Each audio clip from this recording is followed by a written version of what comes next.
let's bring in journalist and good friend of the show, and good friend of mine, by the way, Megyn Kelly, host of the Megyn Kelly Show on YouTube and everywhere else. Megyn, really good having you on. Right person at the right time. This morning, Trump tells us that he's likely going to be indicted again for the third time. What are your thoughts on this constant indictment of Trump? I think it's an outrage. It is obviously an attempt to sideline him from the election, or it's personal. I mean, it feels personal. People are so worried that if Donald Trump gets elected, that he'll spend the time exacting retribution on his enemies. What do you think is happening right now? What do you think the Democrats are doing? Why do you think 4 indictments, which is what he's potentially looking at, are necessary? Do you think he's just some serial criminal? That's what they're basically telling us. He's just a serial criminal and unique in his crime spree. We've never had a president who's bent the law or flouted documents requirements before. Oh, wait, yes, we have. They just didn't go after them. And this Jack Smith, to drop this hammer right after dropping the other hammer on the Mar-a-Lago's case, I mean, he's out for blood. And this case is really scary. I'll tell you, Eric, I mean, I haven't seen, obviously, the actual indictment yet, but it's scary because if this case gets brought, it gets brought in front of a D.C. jury, and you could not find an unfriendlier group to Donald Trump in the United States of America. So I almost don't care what it says. I like Jack Smith's chances. And that's terrifying for someone like Donald Trump. You know, the way they've been pursuing these January 6th prosecutions, Julie Kelly will tell you, they normally don't allow bail. They push for no bail for virtually all those defendants. Will Jack Smith have the gall to do that with the leading political rival to Joe Biden? What will he push for? What kind of sentencing will he be pushing for? Those are questions we have in the Mar-a-Lago case and in this case. The New York case, he's not looking at serious jail time there, and he's looking at a very, very weak case, though it's also in front of a jury that's going to hate him. Florida looks like a strong legal case, but a better jury. Looks like as of today, they may move it in front of a jury pool that's got a county that's very pro-Trump. So that's a little bit of good news for the former president. But this is a disaster. January 6th with a D.C. jury is a disaster. Jack Smith knows it. He must have been feeling, the waters with the previous indictment and liked what he felt. And now he's just on a mission to take out Donald Trump. It's very clear. And to deny people their say on whether this was a big deal or not. That's what we're entitled to decide in the next election. They tried to get him via impeachment. He wasn't convicted. They had the hearings in Congress. They ran them in the prime time to try to convince people he's terrible and he made all the wrong choices. That's fair for you to conclude if that's how you feel about it. Others disagree. And that wasn't good enough either. Now he's got to bring the full power of the Department of Justice against this guy in advance of the next election when he's leading by 30 points.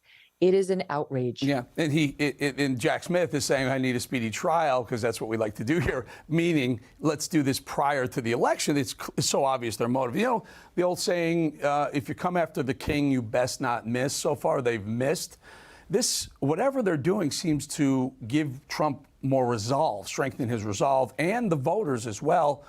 You know, I could feasibly see something where even if they do get some sort of crazy conviction, the guy's still going to get elected president at this rate.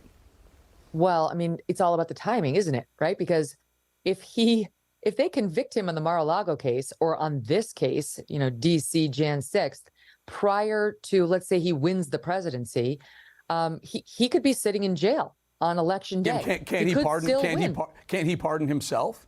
I think he can. There's a legal debate about that, but based on my review of the authorities, he can pardon himself. But even if he can't pardon himself, if he can get into office before the cases are resolved, he can pull the case back. He's going to be the person appointing the Attorney General of the United States, and I'm very sure it will not be Merrick Garland. And so he can sort of sick the DOJ on somebody else, not on himself. But all of those are big ifs. I don't think that documents case is going to get tried before November 2024. There's just too much to be resolved about classified information, jury clearances, security clearances for Trump and his legal team. I mean, you can drag these kind of things out, but for a year, really in your sleep, Eric. And the speedy trial laws are there to protect the defendant. Right. So I just don't think there's going to be a lot of sympathy toward delay by the defense, who says we need more time, we need to take care.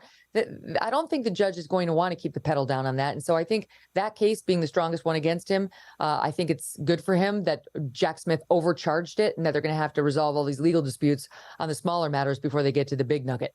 Take a listen to, the Israeli president Herzog was at the White House today. Now, there was no reference to this crazy comment by Jayapal saying Israel is racist, but Israeli president comes, control him. Show me, not KJP. I want to hear Biden mumbling and stumbling through what was a horrible moment for him. Listen.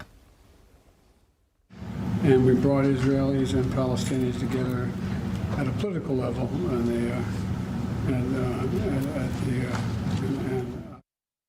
And you look at the Israeli president looking at the cameras like, what the hell is going on? What is going on? How do you remove it? How come we're not talking about the 25th Amendment with this guy when that's all they wanted to talk about when it was Trump? Because Kamala Harris would become the president of the United States, and literally nobody wants that. Literally nobody wants that. I mean, I don't want the 25th Amendment. Do you want the 25th? Hell no. Nobody wants that. They want him to leave office. They want to vote him out. But I mean, that clip is just what it means is that it's a day ending in Y. We have one of those every day of his presidency. He thinks the dead people are alive and the alive people are dead. He's falling, he's tripping, he's falling upstairs, he's falling downstairs. He can't get past his staff. He doesn't understand where the Easter Bunny's telling him to go.